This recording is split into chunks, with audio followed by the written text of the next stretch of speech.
I pozdrav svima ljudi, ja sam DB Šapa i dobrodošli u novi video na ovom kanalu. Danas radimo anketu zašto DB Šapa u svakom videu ima drugačiji glas. Pozdrav svima. Pozdrav svima, ja sam DB Šapa i... Šalim se normalno. Danas kao što vidite oponašam anime youtubere, jer eto to se čini kao tema koja će dobiti much views, pa krenimo u video.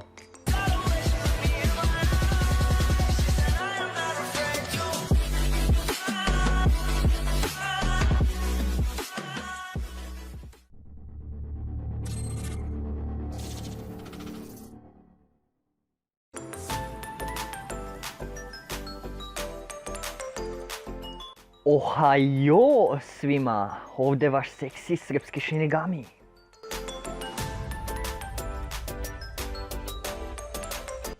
I pozdravko svima, danas snimam zašto sam peder.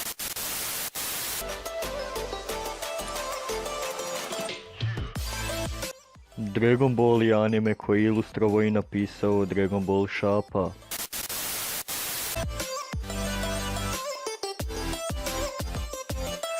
Veliki pozdrav svima, ja sam Hiroyuki i danas 3 sata kasnije pričamo zašto je Goku da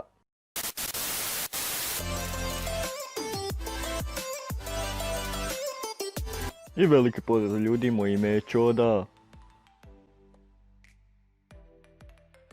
Normalno sve što je rečeno u ovom videu je bilo šala i nije bilo namijenjeno da izrugiram nikog, nego je samo bila zajebancija. Tako da, nadam se da ste uživali i zapratite me na Instagramu @dbs.antonio, a mi se vidimo u sljedećem videu.